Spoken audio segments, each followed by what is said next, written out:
All right, this is the Big Douglas Show. Rapper Big Pooh is in the co-host chair. And from the sportsjourney.com, we bring in Lake Lewis Jr. How are you, Lake? Hey, I'm good, guys. How about yourself? Very good.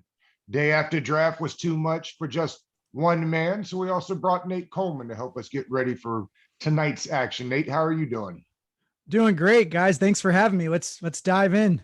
Absolutely. Well, before we get there, every Friday, as you know, is the birthday game. I will read names of celebrities and we'll quickly try to sort out how old they are. Let's start with T-Boz. T-Boz from TLC has a birthday. Struck out on Chili's the other week. Let's just go 49 for T-Boz. Little low on T-Boz. Lake, you got a guess here? Well, see, they were big when I was in college, so they have to be my age or older. So I'm gonna say 51. Boom. Lake on the 51 right off the Nice. jump. Very Nice. good. Nice. All right. Let's Nice. see. Willie Nelson has a birthday this week. How old do you think Willie Nelson is? Nate, Man, what do you that's think? way before my time. Yeah. Yeah, Willie is still kicking. The green is keeping him alive. I'm gonna say like 80, 88. He's pretty old. It's up there. Yeah, Boom, 88 out the jump. Nice. Look, we got ringers on the show today. Let's see. The Property Brothers from HGTV have a birthday this week. Oh, them guys. Yeah, the twins. Let's go 43. Boom, 43 for the Wow. Property Brothers. What is going on here? And we'll wrap from Kyle Roenick, from our good friend from the Burgundy Zone. He has a birthday this week. Anybody want to venture a guess? 27. Close. Oh, 31 for Kyle this week. Ah, 31. okay. Happy belated birthday to Kyle. And I know they had a blast up at the stadium last night. All right, fellas, it was pick 19. They stayed. I thought maybe once Fields started falling that they would be interested in that. I think the Bears only gave up one extra first round pick, so not a whole lot to go up and get a guy that good. They stayed and took Jarman Davis from Kentucky. Lake, let's get your thoughts first. I like the pick quite a bit. Last week I was on a good friend of mine, Tom Fallon. You know, he's up on ESPN in Lehigh and Pennsylvania. I was on with them and I do a mock draft with them every year. I take the pick for Washington and my pick was Jamin Davis. And they were like, wait a minute, no Micah Parsons. Of course, I'm a Penn State guy, would have liked Micah Parsons to have fallen, but there was no way he was going to fall that far down. And I just didn't think Washington wants to trade out of their position. I think they feel like they're on course right now with what they're building. And, you know, you don't get rid of draft picks at this point. I don't think you're going to see a whole lot of that tonight either. They're going to stay where they are and they're going to take the best available player on their board. Their best available defensive player, as Martin May, who told us last night, happened to be Jamin Davis. So they didn't have to move. They got the guy that they wanted all along. So I think that was a brilliant pick for them. I'm interested in Ron Rivera. He always seemed to get a linebacker that he can mold into the way he want to mold them to. And we were just talking about this before you came on between Jamin and JOK from Notre Dame. And I was just commenting on, I believe Jamin, he's bigger, you know, height, weight, and he can be on the field all three downs. And you know what he is. Like, you got to scheme a little bit for JOK. Do you think that's some of the thinking that went into Ron Rivera and the front office's minds as they were making this pick?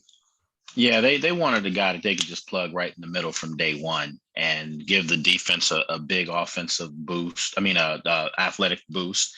Also, you know, you have more speed now. And that was the gaping hole on that defense, was in the middle of the field.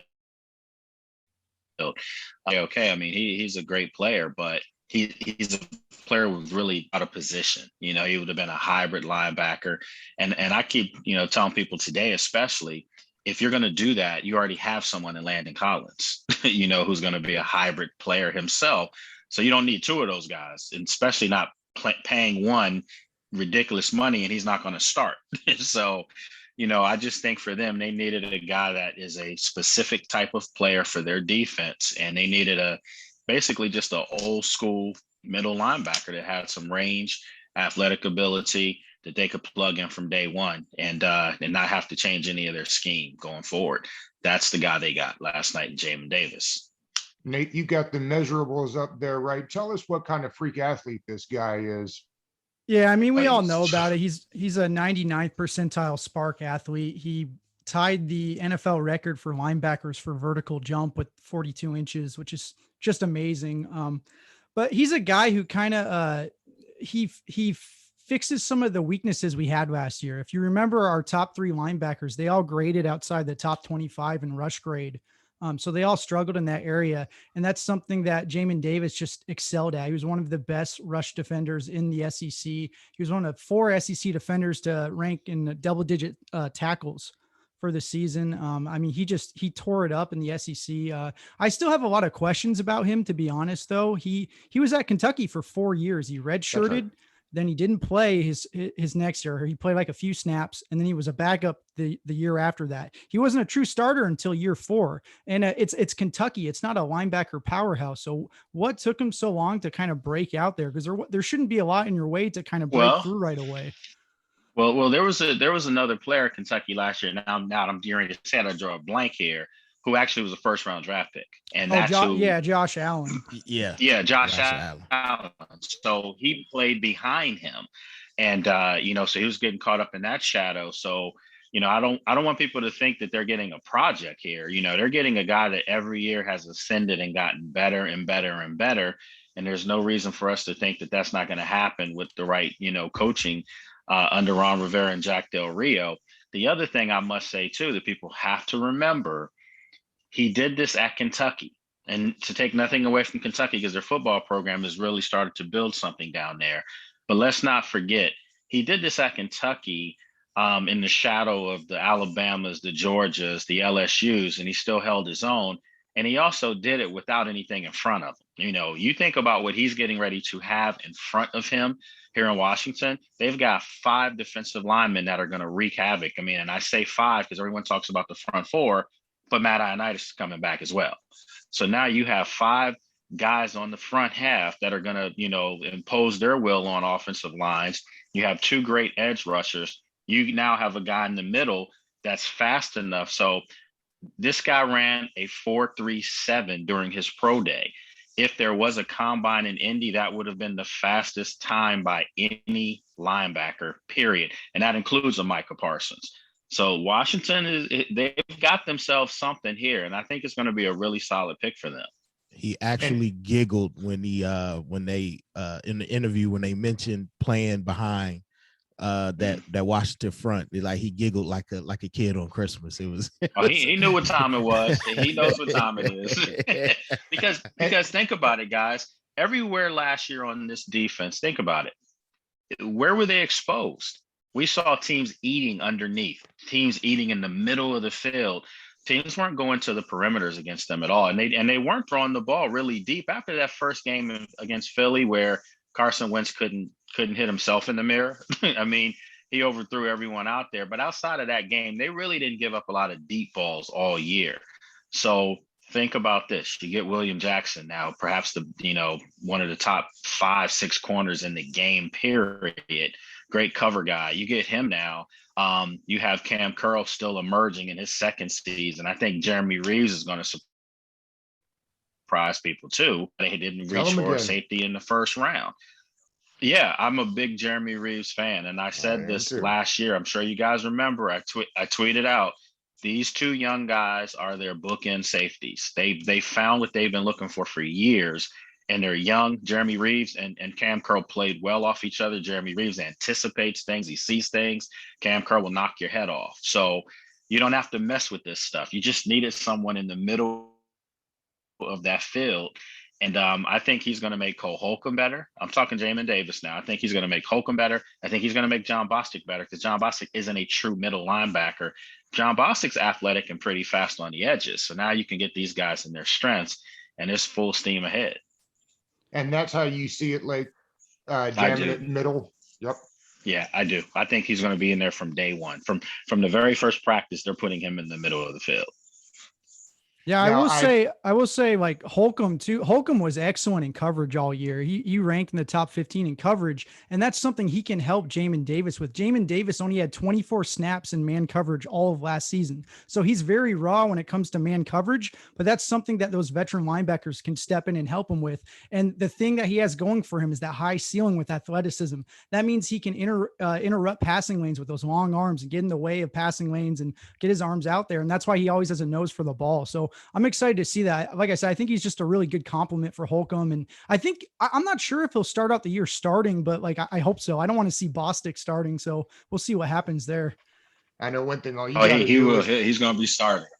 all you got to do is watch Davis track Pitts down the field and the clip that's going around to realize exactly how fast that guy is.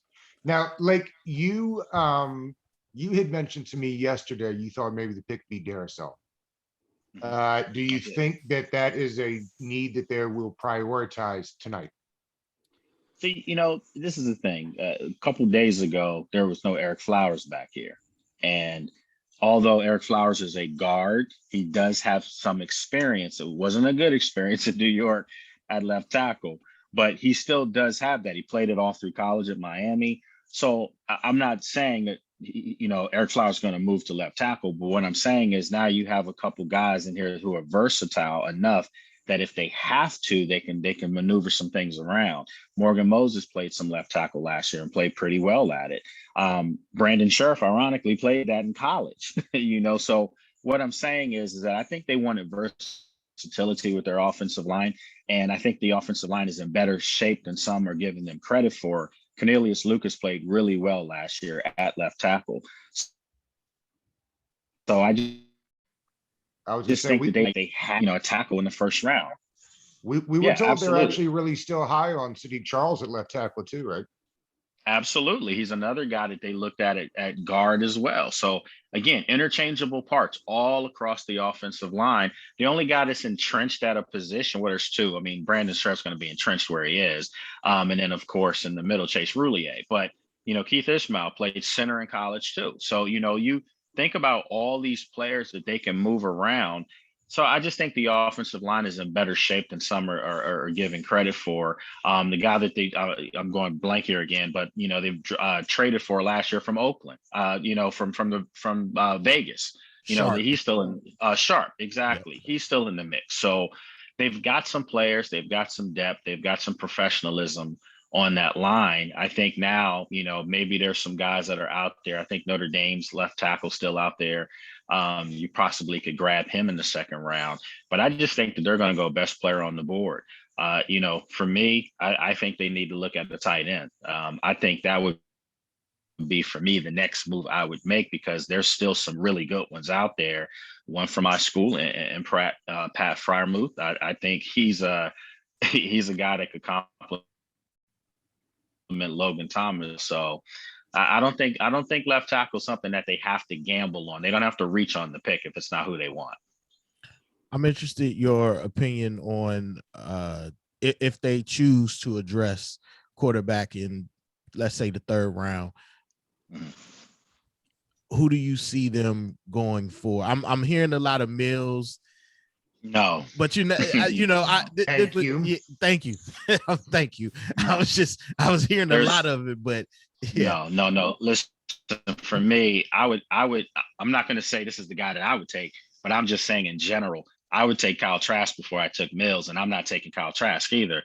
The guy for Washington in the third, the guy for them in the third round would be Kellen Mond. That's the guy that I think could really surprise some people, because remember, the theme has been, Ron Rivera has said this to us so many times in press conferences, experience. So you guys know this year, a lot of these college players sat out. I think half the first round guys sat out. So they haven't played since 2019. Kellen Mond, however, has been a starter for 4 years in college. And I mean, he did this at a high level in the SEC. Jimbo Fisher was his coach, and I think we all know Jimbo Fisher has a pretty decent track record with quarterbacks. So I just think that this guy could come in here and get his feet wet. If they're going to take a quarterback, I'm not sold that they're going to even take a quarterback. I'm not either, Nick. Me neither. I think that, yeah, they have 4 quarterbacks on the roster, and all of them, even Montez, I mean, all of them, they speak highly of, so why would you listen? There's some fans out there that we go through this every year. Like, why don't they draft a quarterback? Well, they did draft a quarterback and he stunk. So, I mean, come on, man, let's give this team a break. They're still drafting other positions and doing it very well. So this isn't a one-trick pony football team, and you don't need that right now. I do remember Martin Mayhew saying that he would be very uncomfortable selecting a quarterback specifically that doesn't have a lot of film, that didn't play a lot of games. Like, that's not nothing he would ever do if it was up to him. So smart man.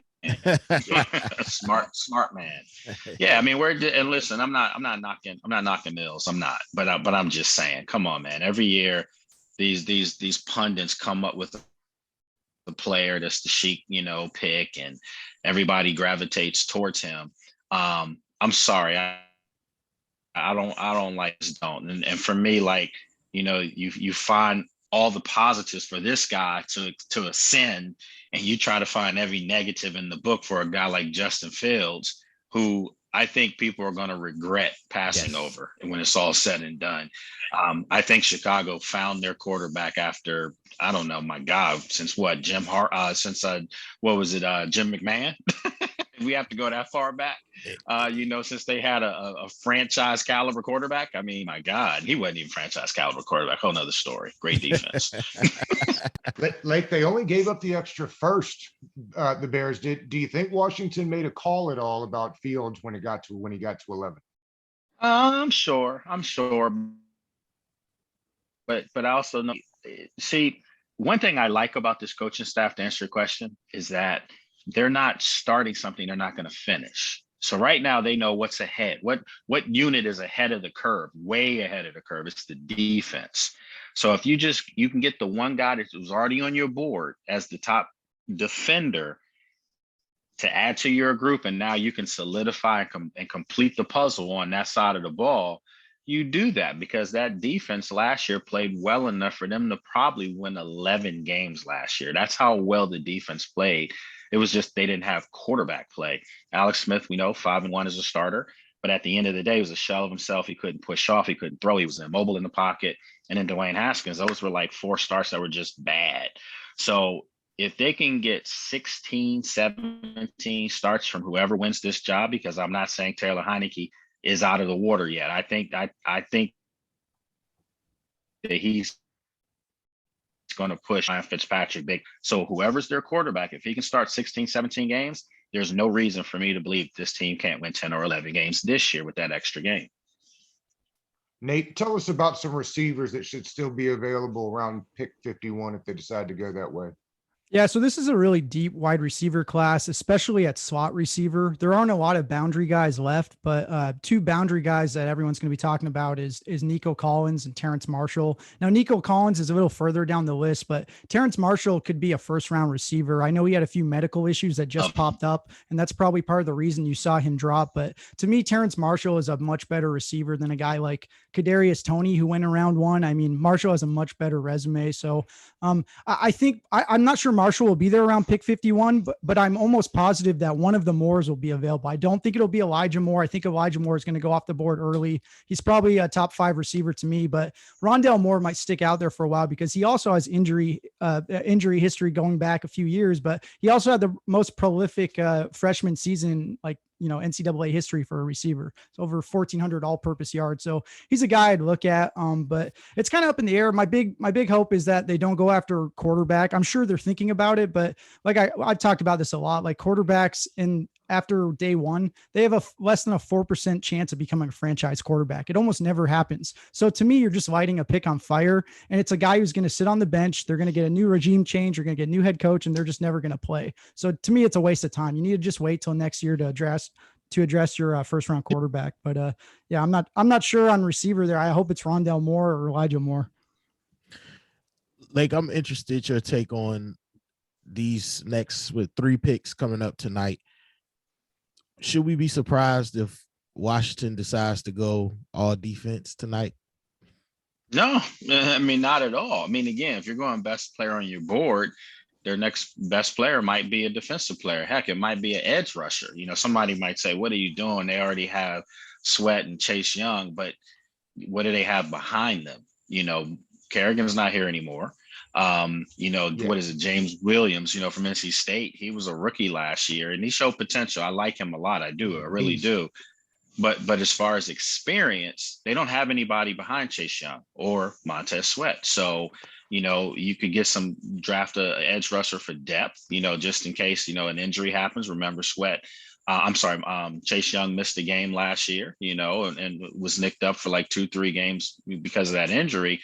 So you think about it, you know, the defense is really stout. It's set. It's depth on the defensive line. It's some, you know, some young guys in the secondary now. But you still, you know, from your edge rusher standpoint, you can never have enough guys to impose their will on opposing offensive lines. Yeah, And to your point- between Kerrigan and Anderson, that's over 400 pass rushing snaps that you have to replace right there. So I mean, that's huge. That's a lot more than you guys think, and you can't have a part-time player who's not going to be effective. So I actually think they're going to address that, and maybe today. I think that's a big move. Or yeah, I mean, there's still some guys out there. Like, you still think there's a chance that that Kerrigan will be back, right? I mean, why would he leave for a backup position somewhere else? Because I don't think there's a starting spot for him out there right now. When he could come back here, you know, to what you know. And the also, I'm curious what you thought. I thought about this yesterday. Depth is going to be more important than ever this year, right? With the expanded number of games, it's going to be really important, right? That's a great point, and I agree. I think if Kerrigan can't get a starting role somewhere else, I mean, there's maybe 3 or 4 teams that he would have to consider starting for, but those teams may not be any good. And so you have to ask yourself, do you want to play all the time for a bad team when you've pretty much done that for the bulk of your career here? Or do you want to be here, the same team that you were, you know, with the lean years, and now that it's getting better, you know, you can still, you can cement yourself in history here with the fan base, within the organization. And at the end of the day, you're on the downside of your career. I think, you know, again, take nothing away from Ryan, because he's one of the greatest professionals I've ever covered, especially with this team. Just one of the nicest people you ever meet too. But I think what we're seeing is this team used to push Ryan to the forefront all the time, where maybe they hyped him up a little bit more than where he really was. And that's not disrespecting him. What I'm saying is, though, you can see the difference between him, Ryan Kerrigan, in his heyday against Chase Young and Montez Sweat, and the athleticism and what they bring to the table. It's not even close. Yeah. So I think he really does need to consider coming back here, but that's if the team wants him back here, or if they feel like the younger guys are ready to take the next step. Like, I'm interested in hearing, what are you hearing out there about this difference in Washington's approach now, the professionalism that they're displaying now? Like, are people out there recognizing or talking about that, you know, just how they're conducting themselves since Ron Rivera been in charge?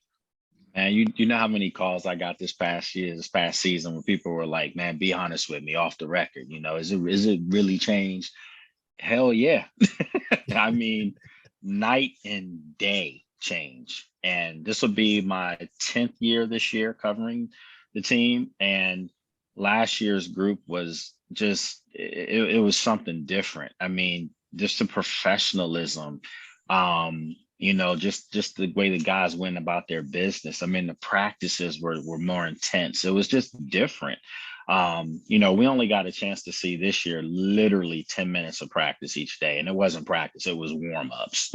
it was stretching, you know, but at the end of the day, I just didn't see, even during that, I didn't see a lot of buffoonery. And I used to see stuff out there that I can't even tell you guys about, you know, nipple pinching and all that nonsense, you know. You're not doing that now. I mean, can you imagine somebody doing that to Ron Rivera? What would happen? They'd be You cut. know, yeah, they'd be cut. Immediately. You know, I mean, they literally might be cut. You know what I mean? Like cut. Like yeah, you know, like that's just not. It's just not at. Oh, I guess having seen that for so long, you didn't know what the opposite was. But see, I kind of knew it because my first year ever covering the NFL, I covered the Ravens, and their practices were fireworks. I mean, it was intense, physical. And I used to say, somebody's going to get hurt out here. Like, I'm not trying to rat them out because, you know, you weren't really supposed to be hitting, but they were. But do you see how they transform that onto Sundays? They physically impose their will on teams, right? That's Ron Rivera. And I was told the same thing from his days in Carolina. He put together physical, hard-nosed teams that if you didn't buckle up your chin strap, you couldn't play for them. That's what they're putting together here. It's just a physical team. And think about this, guys. This team didn't make those silly mistakes that we saw over the past years, you know, we're jumping off sides left and right. You know, there was one game in particular, I'm going to get on Cole Holcomb again. I got on him pretty good. He kind of locked up upstairs a couple of times. I think it was the Detroit game, if I'm not mistaken. But other than that, this team didn't kill themselves. You know, they were in every game. The games they lost, they still competed to the very end. And so to answer your question, yeah, man, it's night and day. The culture change has happened. It's not happening. It's already happened. And I think the guys are going to be better for it. I think the main thing that let me know it was a different day was Ron's. He lives by the motto: if somebody's better than you, they will play. They will be on the field. We seen him. They cut Sean Davis after signing him. They took Troy Apke out. Obviously, we see what happened with Dwayne Haskins. So he definitely, you have to earn it, and you have to earn it to keep it. You know, so and see, and the other point that's a great point there is that you earn it in practice. So guess who was out there busting his tail in practice? Jeremy Reeves. Yeah. And Jeremy Reeves was rewarded for that. So that's what I'm saying. He's not just saying that because somebody's not performing well, they're going to fill it, put somebody else in there. Well, whoever's going in there has earned their keep too from their preparation and practice and film room, things like that. And it translates on the field. So you don't see anyone miss a beat. They actually enhance themselves. I think the proof is in the pudding right there with Cam Curl. You know, we're talking about a 7th round draft pick that, first of all, I should have never gone that low. I mean, this guy had success in the SEC. I had him as a 4th round grade. So when he fell at 7, I was like, what was that all about? But anyway, you have this guy come in as a rookie and he's taking a spot from, you know, right now. I mean, I understand he came in because of an injury to Landon Collins, but a healthy Landon Collins, in my opinion, still doesn't get that job back. I just would not move Cam Curl out of that lineup under any circumstances because he's got star written all over him. Lake, for 2 years now, the fan base has been positive that we need to add a tight end. And the coach continues to not be worried about it in the least. In fact, he was so worried he signed a tight end that had never played football before. But please tell my friend Big Pooh that they will be drafting Tommy Tremble tonight. Make his day, please. Well, listen, man, I'm going to be honest with you guys. I know for a fact that they like, obviously, Logan Thomas, who to me should have made the Pro Bowl last year. I thought he had a better year than Evan Ingram in New York, and Evan Ingram made the Pro Bowl. So you have your starter, and he earned that. Sammy Reyes, I'm telling you, you know, he's got potential. He really does. They don't need him to come in and be a nice, you know, compliment. You know, Jeremy Sprinkle wasn't doing those things. That's why he's no longer here. They didn't have that number 2 guy. So I still think they should draft a tight end, yes. But I think you keep 3 on your roster. I don't know if it's Trimble, but again, they will draft a tight end today. Yes, they will. They will be drafting a tight end. Nate, which tight ends do you like there in the 3rd? Yeah, so the big thing with tight ends is you can't run 12 personnel or 13 personnel without that extra tight end. And in today's NFL, like throwing the ball out of 12 personnel is a cheat code. And if you don't have that extra option, I mean, it really limits what you're going to do. You can't trot out, Jeremy Sprinkle out there. Our backup tight ends combined for 3 receptions last year. Think about that. There's like 4 or 5 of them, and they combined for 3 receptions. So I'm not that interested.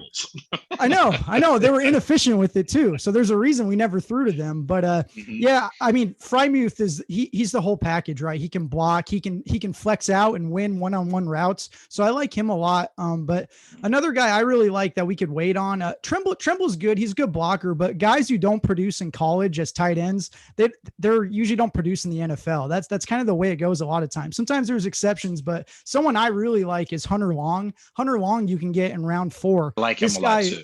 He led the NCAA in receptions, and he also played in 2 different offensive schemes. He was a great blocker with A.J. Dillon when they had a more run-heavy approach. And then last year, they threw the ball a ton. And like I said, he led the NCAA in receptions. He tested well. He's gonna check all the boxes you want to see. Like, he has no really weaknesses. He's just not very sexy. He's kind of like a Austin Hooper or Zach Ertz. He's not like a freak athlete, but he's a guy who can come in and be a tight end too right away. And by the way, the tight end is the longest position in the NFL to develop, because you have to learn pass blocking, run blocking. You have to learn how to run routes. You have to learn the offense. That's why you don't see tight ends, even from round 1, come in and produce right away. Look at some of these good prospects we've seen, like, TJ Hawkinson or Noah Fant. They don't produce right away. It takes them a year or 2 to really pick it up. So that's something we need to understand. We don't have any tight ends in the pipeline that we're developing right now. Besides the guy we just signed, who knows if he even like makes the team. I mean, yes, he's a freak athlete, but he has no experience. To me, like, I would be surprised if he made the practice squad. That would be a huge win for us. Like, I mean, just picking him out of nowhere, but I mean, he is a freak athlete, so who knows? They just need to give Sammy Reyes a year to develop, because he did was Jimmy Graham, basketball player who played 1 year of college football before coming to the NFL. Well, like, I don't want to keep you. I see it's getting close to that time.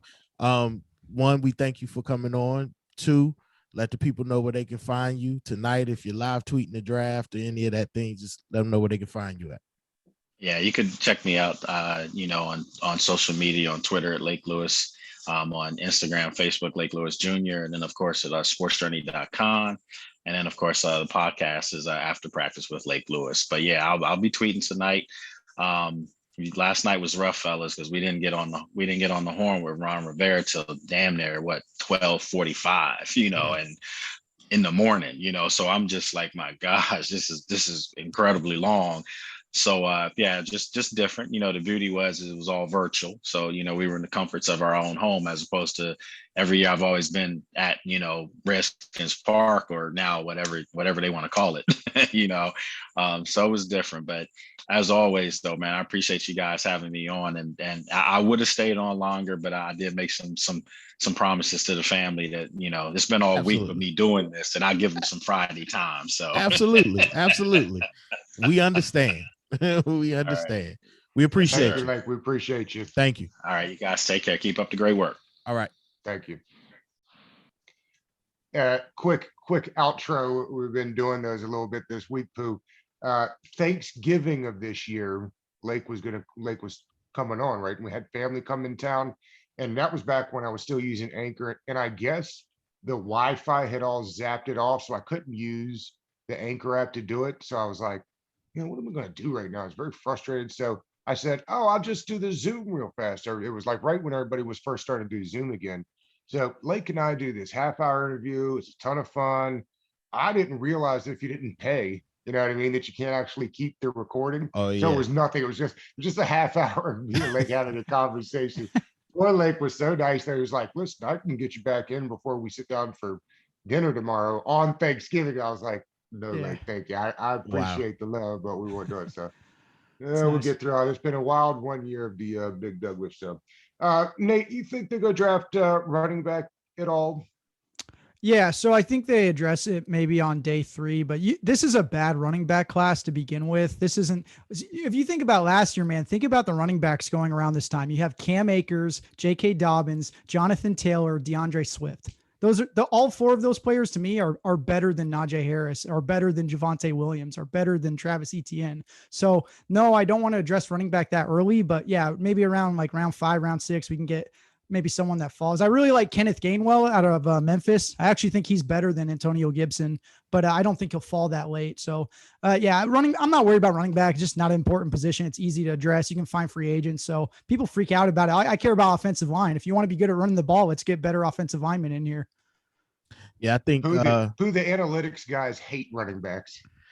Oh, I yeah, like him. I mean, I play fantasy, so I love running backs. Like I just told you 4 of them that I adore, but I just don't want to waste draft capital when they're only going to play for 3 or 4 years and then they get hurt. You could pick up a running back anywhere. I mean, the Redskins had like, well, I called them the Redskins. We should have a fine job for that. The Washington swear jar team. or something. Yeah, they had I think they had like 2 running backs on the roster. Like one of them was Leak, and then another one that Javon Leak, Javon Leak, and then there was another one to go along with Peyton Barber. Mm-hmm. What is it? Who's the guy they signed late last year? Miller. Lamar Miller, yeah. And then obviously McKissick and Antonio Gibson. So I think they might address it later in the draft. That might be one of them 6th, 7th round pickups, but I think they're going to keep adding to the offensive line. I think they're going to keep adding to the defense, possibly defensive line. And I think they're going to sneak in a slot receiver in there somewhere because they need to. That's the major weakness. They have Gandy Golden on the outside. They have Cam Sims on the outside. Those are big receivers, obviously McLaurin and Samuels. And then they signed Adam Humphries for a year deal, which is probably to bring some stability to the slot, at least for one season. But I don't see Steven Sims Jr. making this roster, and they're gonna need a slot for the future. So this would be a good time to bring one in, so they can develop while they have somebody there to actually play the spot this season. So I definitely think they're gonna do that, and of course tight end. And I think Lake said it at this point. I think Ron they're just going off their board, best available. Whoever it is, which means it could be linebacker if the kid from LSU is still there. I mean, don't be surprised, or Browning if they like him. Yeah, I kind of hope surprise anybody. I kind of hope. I hope not, because like once you get to your linebacker 3 or 4, those guys barely play at all. You play in nickel most of the time, so you only have 2 linebackers on the field. So same with like a backup tight end. I mean, they're not playing that much. You don't play in 12 personnel that often. So we want to address positions that can make an impact right away. I feel like, but you still have long-term longevity. So offensive tackle is huge for me. I mean, that's probably the position I'm looking at 51. Maybe someone like Walker Little or Cosme or Eichenberg. If any of them happen to fall, I don't think so, but that would be amazing. I would snatch up any of those guys in a heartbeat. I don't think that they're how we think they need to address the offensive line. Once they traded for Eric Flowers, as Lake was saying earlier, I think that kind of satisfied that for them, being that now they have Eric Flowers who could play either guard position. Obviously, Sheriff is still there, unless they're planning on Sheriff not being there past this year. Of course, Morgan Moses, who can go right, left tackle. And then you have Cornelius, who's steady, not spectacular, but steady. And then you have Sadiq Charles, who nobody knows. Is he going to be a guard, a tackle, at this level? So I think the defensive end, we're going to see them address that sooner than later, because they're void in that depth wise. And it's going to be interesting. I don't put it past them getting another linebacker if they high on a linebacker, because I think they want to replace all of their linebackers eventually. Obviously, they started with Jamin Davis, but John Bostic, I don't see him being on this team past this year. And unless Cole Holcomb takes another step up, progresses forward, I don't see him being a starter, past Holcomb was good last year. People don't like him. Holcomb was really good last year. I know, like, we remember the bad plays with him, but he consistently graded out as a really good linebacker last year. He was like a top 15 linebacker for PFF. So I think people think linebacker is a bigger need than then maybe I feel like we're overestimating it a little bit. You have Jamin Davis, you have Bostic, you have Holcomb. I mean, and you could still sign another guy, but yeah, they need another like developmental linebacker, someone maybe like in day 3, like a McGrone from Michigan. He's a guy who can't play right away, but he could be really good down the road, because you got to have guys, it's all about depth, right? But you got to address the most important positions. That's the other thing with me. Like linebacker is like down here when you're talking about positional value. Left tackle, a future left tackle is way up here, and we don't have a future left tackle. Moses is going to be up for extension soon. Sheriff is gone. He's not coming back. I can guarantee that. And then you have Roulier locked up. Flowers is a left guard, but it'll be his contract year is next year, and he's an average guard. He's nothing special, right? And then on top of that, like you have Lucas is 29, so he's going into a contract year next year. He's a journeyman. He's never been good until this year, so that's a lot to ask of him to come back here and be good. And he also sucked at run blocking all year. So like they definitely do need a left tackle. I mean, that's one of the most important positions in football. And it's a deep tackle class, right? It's a really good tackle class. So that's a position like I want to go after, because I'm thinking about like long term. I want to build like a dynasty. So I got to address the most important positions at the top. Like linebacker is an immediate need, but it's not going to have as big an impact as a left tackle or a quarterback or anything having to do with passing the ball. Like then that's why people are like, it's not a need, but to me it's a major need. You gotta address that at some point. You can't. Flowers isn't going to go back to left tackle. He was terrible there. Oh no, he was I awful. I was surprised when Lake said that too. But maybe like you said, like they like Charles. Maybe them signing or I was trading for surprised Flowers when, means they like him. Sam was serious about that, right? Pooh? I mean, Yeah. he really. I was surprised when he said that they were really into what he might be there. But to your point too, Nate. I mean, how long can Morgan keep up this rejuvenation thing that he's got going on? Because he's on the other side of 32, right? Yeah, he's getting up there. And the thing with Charles too is like, I guess they see him as a left tackle maybe, but I'm just going to tell you, in college, he wasn't very good. He gave up 9 sacks in his career. He gave up 15 pressures each season at LSU. He wasn't that good. He just had a lot of athleticism, and maybe they see a higher ceiling for him, but I wouldn't bank on him either just because they took him in round 4. They also took Gandy Golden in round 4, and they're not very high on him anymore. So we got to wait and see. But I mean, I would be pretty upset if they don't address offense in some form or manner. Like, yes, I want to see another linebacker. I'd love to see another cornerback. Like people are like, oh, we're good at cornerback. We signed Jackson. No, I'd but love like, to have another corner. Our base defense is 3 cornerbacks on the field now. If one of them goes down, like who's playing? I mean, there's really no depth there. You have 3 Danny guys. Johnson. Right. That's what I'm saying, man. Like that scares the shit out of me. Doesn't it scare you? I mean, I want to see a backup who can come in there and ball out like Moreland. No, I really thought there was a chance that Farley was the pick at 19. Like when we got there, I was like, maybe this is where we're Newsom if they liked him. But no, I'm with you. Corner is definitely still a need. Yeah, man, corner's right up there with edge rusher to me. I know that sounds crazy, but like you got to affect the passing game. That's how you win in today's NFL. And our defense last year just took advantage of like crappy quarterbacks and the easy schedule. I'm going to say that any good offense we played last year, we got roasted. Like think about the Bucks game. We got destroyed. It wasn't our defense that held us in that game. We gave up over 500 yards of offense. So like people are like, oh, we're going to be a historically great defense. You don't know that. You're going to play a harder schedule. What you really need is a better offense to keep pace with everything. And that's what I've been waiting for. That's what they definitely needed, a better offense. I think getting the linebacker situation straight will help them against them better teams, because Tom Brady ate them up going, underneath across the middle. They made Leonard Fournette look like a good running back. That dude is terrible. Like, it made him look like an all-pro out there. No, I agree. Who are the tackles? Is Tevin Jenkins and Cosme? He's still on the board, yeah. And I think like Jenkins will be gone. Like unless you're trading up, like Jenkins will be gone. Eichenberg should be gone. Cosme is a guy from Texas. He has experience at both tackle spots, awesome in pass protection. Of course, he played in the Big 12 and didn't really play anyone, but he's a guy I really like. I could see him being there at 51. Stanford should still be there, right? Little, yeah, man. Little is a guy I'm really high on. I think the guys at PFF really like him too, but he was the highest rated tackle the first 2 seasons from the class of 2017 when he played. So when he did play, he was excellent. It's just been a long time, but offensive lineman progression, they progress linearly. So they get a little better each year. So I'm hoping he could be a first round talent that drops to us. Nice, all right, Pooh, take us home. All right, Nate, thank you for coming on the show today. This was a big one. You know, we needed 3 hosts today for the after round 1 draft special. So we thank you for coming on the show. Let them know where they can find you. Make sure they know your Twitter and Instagram, Facebook, LinkedIn, and all that good stuff.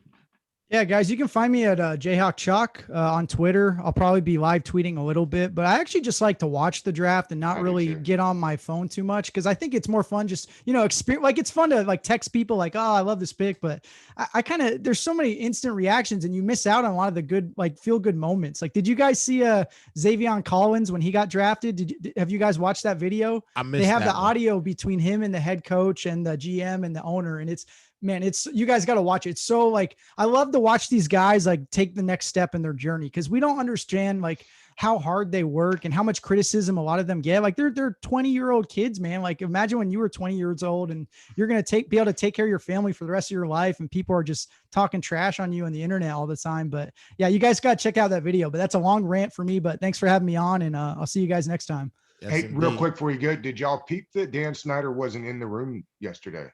I did. That was a great thing. He was on his yacht. He was on his yacht.